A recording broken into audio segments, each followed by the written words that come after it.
계신 감사하신 아버지 하나님, 저희들 이 아침에 생명을 허락하셔서 주님 앞으로 더 가까이 나아가기 위해서 제단 앞에 모일 수 있도록 우리에게 생명을 허락하여 주신 주님, 이 놀라운 축복을 인해서 감사와 찬양을 올리옵나이다.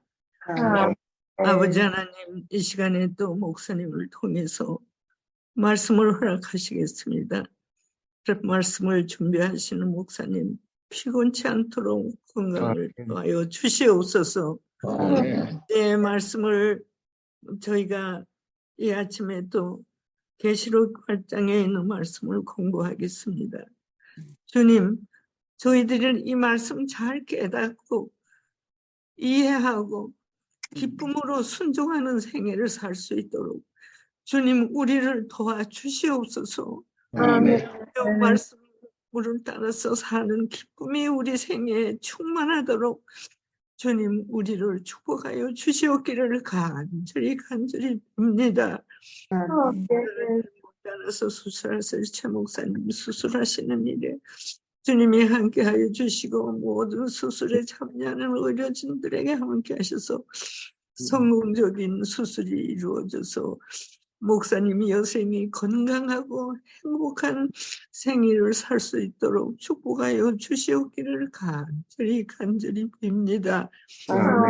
하나님, 우리 사방에 흩어져 있는 우리의 자녀들이 있지 않습니까? 우리가 주야로 그들을 위해서 염려하고 기도하고 그렇게 살고 있습니다.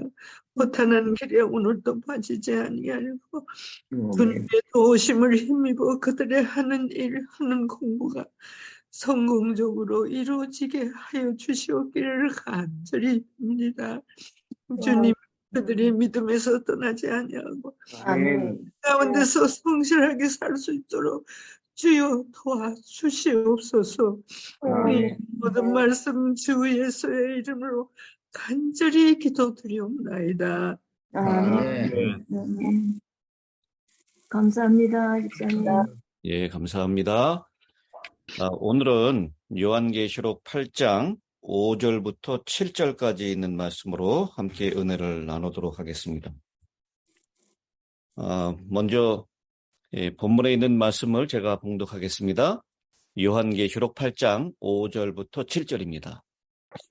천사가 향로를 가지고 제단에 불을 담아다가 땅에 쏟음에 우레와 음성과 번개와 지진이 나더라. 7 나팔을 가진 7 천사가 나팔 불기를 준비하더라.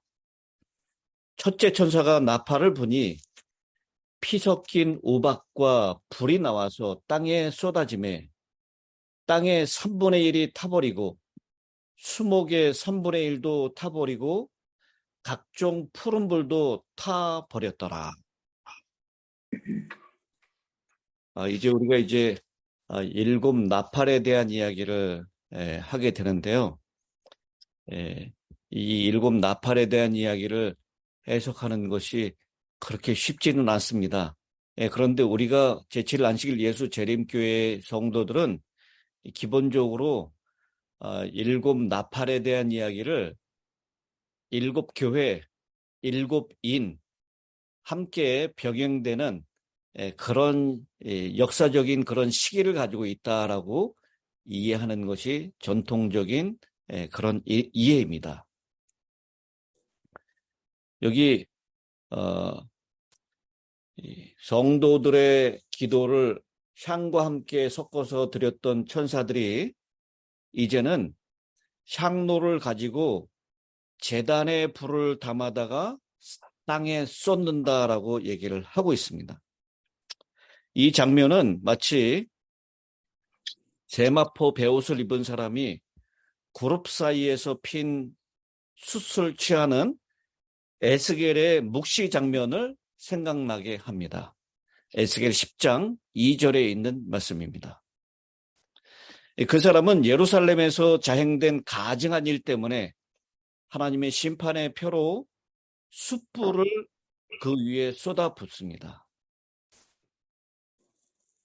이 구약의 배경에 비추어서 계시록 8장 5절에 나오는 이 제단의 불을 땅에 쏟는 것은 심판 행위를 상징합니다.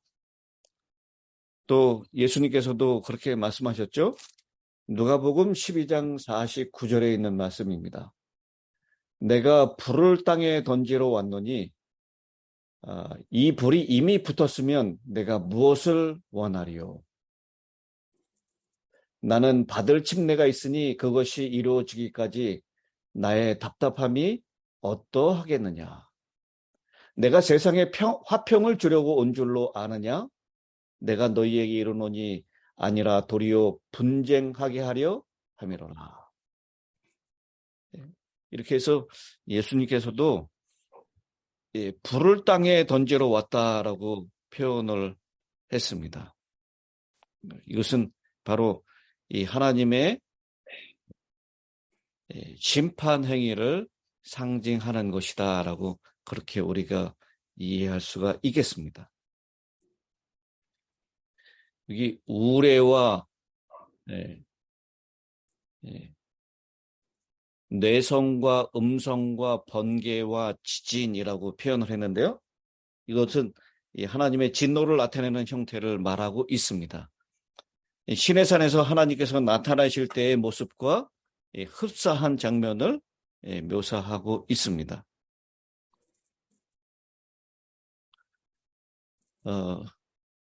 우리 한국의 배경을 가지고 있는 분들은 이 존 폴린 교수님의 글을 읽으면 그때 당시에 보통 미국인들이 가지고 있는 문화를 이해하지 못하기 때문에 이게 무슨 소린가 할 수 있습니다.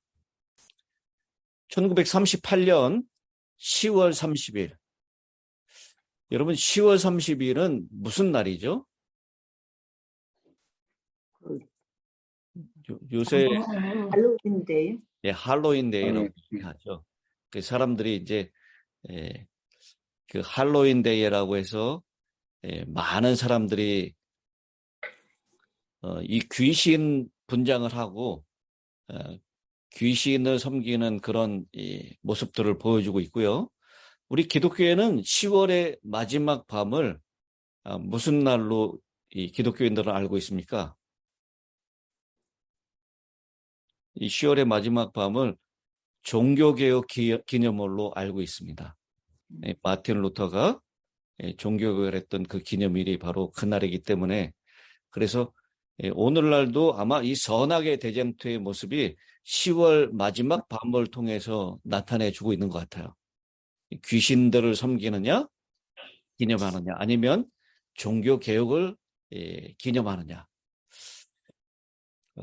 1938년 10월 30일 저녁 8시 미국 대부분의 가정은 당시 전국 최고의 인기 프로그램 에드가 버겐 그리고 바보 동료 찰리 맥카티라고 하는 프로그램을 듣기 위해서 라디오 주위로 모여들었습니다. 이 부분을 우리가 지금 한국 사람으로서 이해를 못하기 때문에요. 이 에드가 버겐이라는 사람이 어떤 사람인지 저도 구글을 좀 찾아봤습니다. 여러분 이 사람입니다.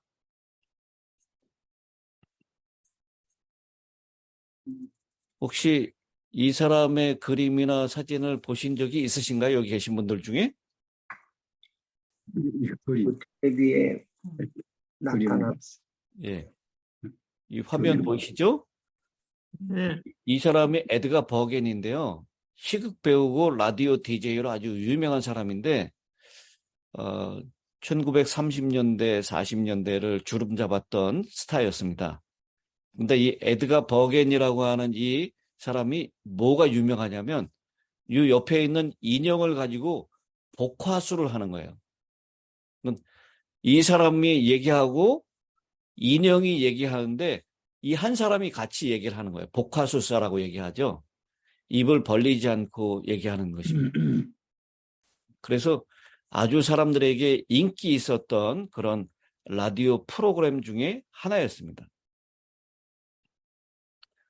근데 이 라디오 프로그램을 진행하는 이 사람의 인기가 굉장했기 때문에 그때 당시 1938년에 미국 대다수의 가정은 저녁 8시에 이 사람이 진행하고 있는 에드가 버겐과 그 인형으로 묘사되고 있는 찰리 맥카티의 이 복화수를 듣기 위해서 라디오 주위로 몰려들었습니다. 한편 다른 사람들은 머큐리 극장이라고 하는 이 라디오 프로그램을 듣기 위해서 자리를 잡고 있었습니다. 당시 머큐리 극장의 진행자는 올슨 웰스인데요. 이 사람이 쓴 시나리오 그리고 이 사람이 쓴 시나리오대로 이 사람이 성우를 하면서 진행을 하는데 인기 있었던 내용이 무엇이었냐면 화성 침공이라고 하는 그 내용이었습니다. 우주 전쟁이라고 하는 소설을 원작으로 해서 라디오 드라마를 만들었는데 1938년 10월 30일 할로윈데이 특집으로 미국의 CBS 라디오 방송을 통해서 공개가 되었습니다. 이 생방송은 연출임에도 불구하고 수많은 청취자들이 실제로 화성인들이 침공했다고 믿게 만들었다고 합니다. 그래서 이 오슨 웰스의 이 각색이 가장 성공한 라디오 드라마 제작이라고 할 수 있고 아마 그 라디오 명예의 전당에 이 프로그램이 올라가기도 했다라고 얘기를 합니다. 여러분 같은 날 1938년 10월 30일 두 인기 있는 라디오 방송을 듣기 위해서 미국 사람들이 라디오 주변으로 몰려들고 있었던 것입니다. 그런데요,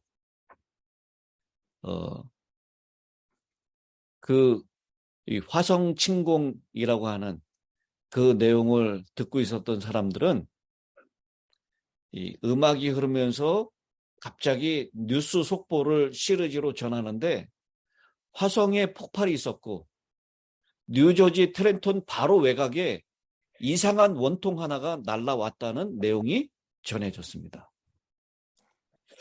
그리고 다른 인기 있는 방송이었던 에드가 버겐의 프로그램을 진행하다가 에드가 버겐이 프로그램을 진행하다가 목이 말라서 물을 마시려고 진행되던 생방송이 잠시 중단됐습니다. 옛날에는 그런 매끄럽지 못한 일들이 좀 라디오 방송에서 있었던 것 같아요. 그래서 물을 마시기 위해서 생방송이 딱 중단되니까 그 방송을 듣던 사람들이 또 다른 인기 방송이었었던 이 화성 우주전쟁의 그 각본이 있었던 화성 침공에 있는 프로그램 머큐리 극장으로 채널을 돌렸습니다. 채널을 돌렸더니요.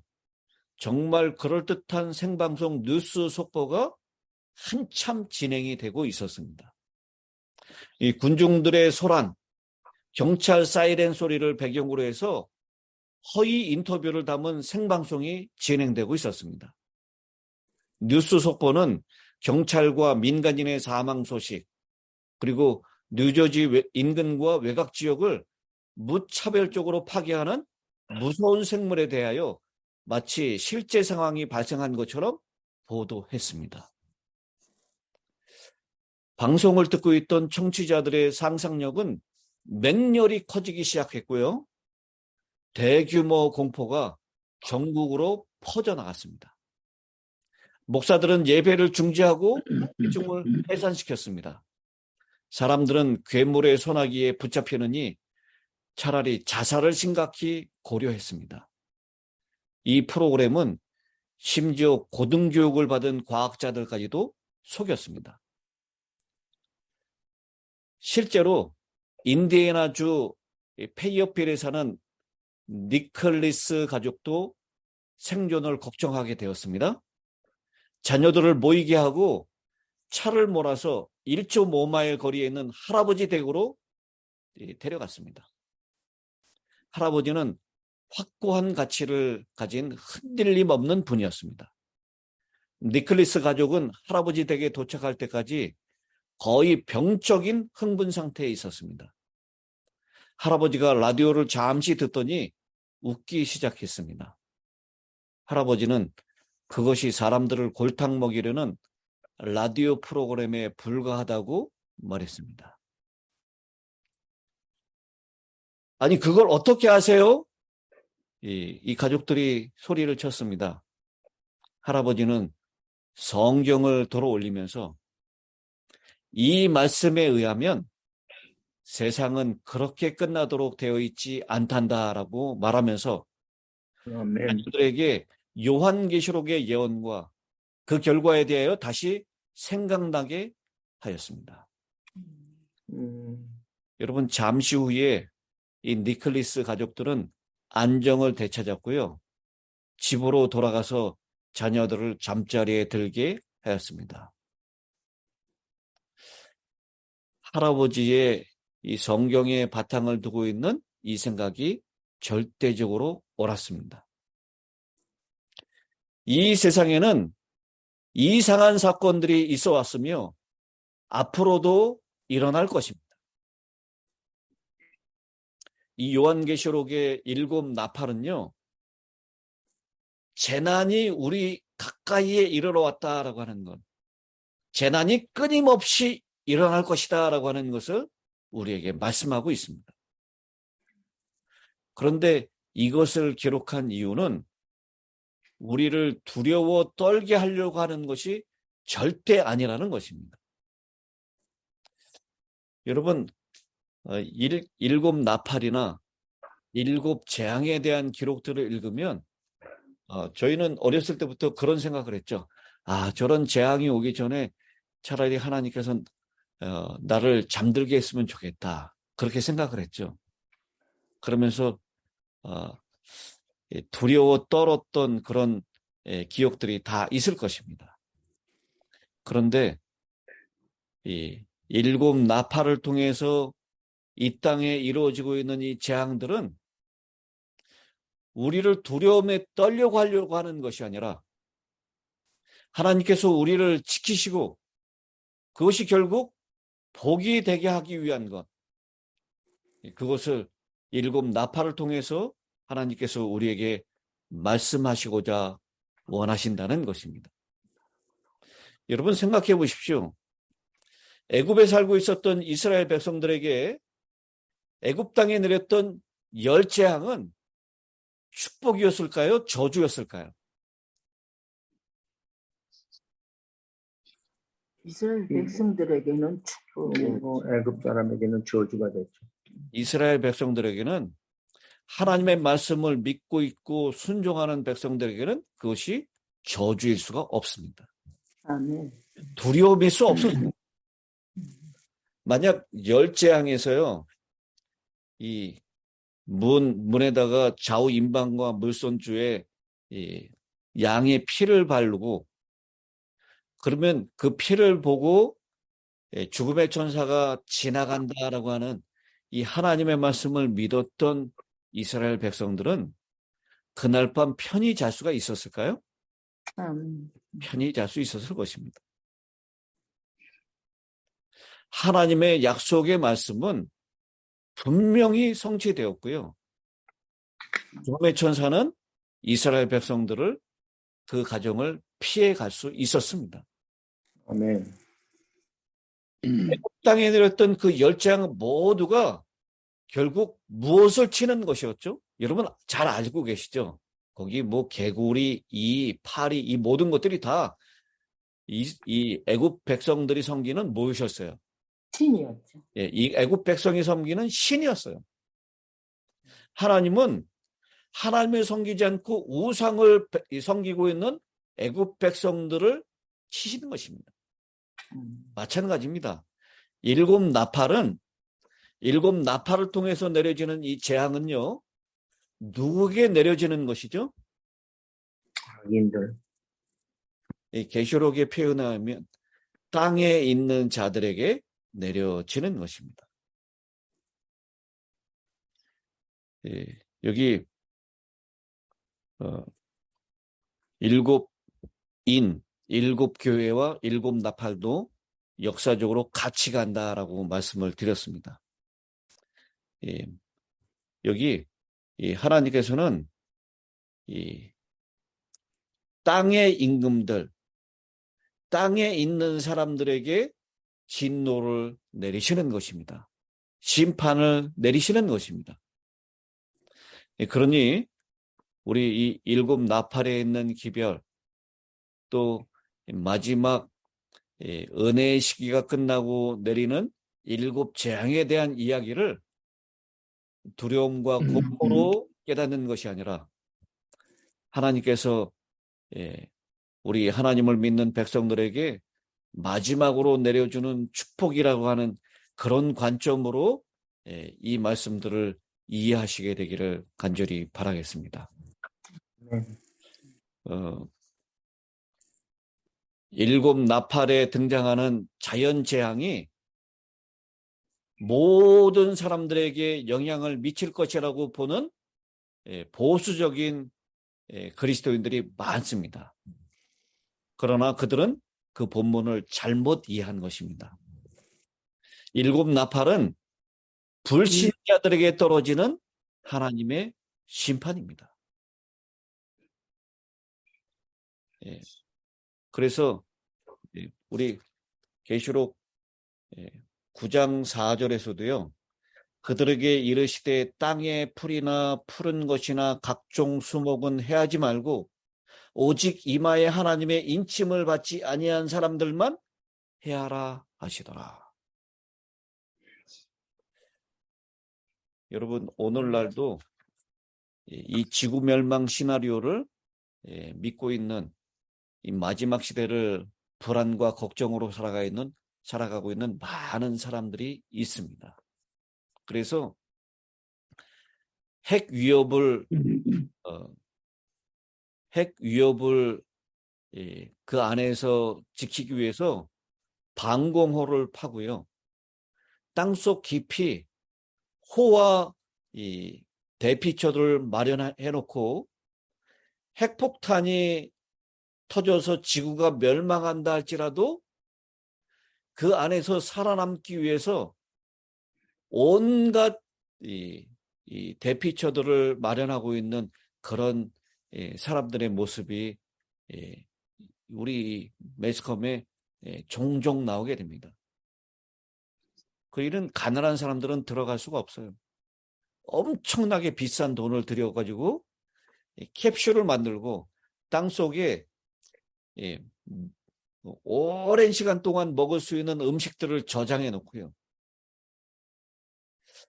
여러분 그런 얘기 들어보셨죠?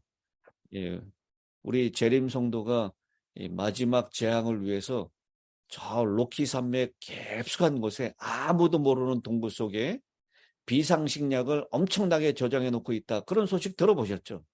네. 그러나요. 오늘 이 일곱 나팔을 이해하면서 하나님의 심판을 대비하는 최선의 안전책은 인간이 만들어 놓은 피난처나 방공호가 아니라 예수 그리스도의 복음에 대한 순종인 것을 꼭 기억하시게 되기를 바랍니다. 아멘. 우리 아멘. 땅에 있는 이 사람들을 심판하기 위해 땅에 불이 쏟아질 때 내가 만들어 놓은 피난처로 피하기 위하여 걱정하고 근심하기보다는 우리 주님을 신뢰하고 주님의 날개 안에서 안전함을 누리는 우리 모두가 되시기를 간절히 바랍니다. 아멘. 마지막 끝기도를 노경훈 장로님께서 해 주시겠습니다.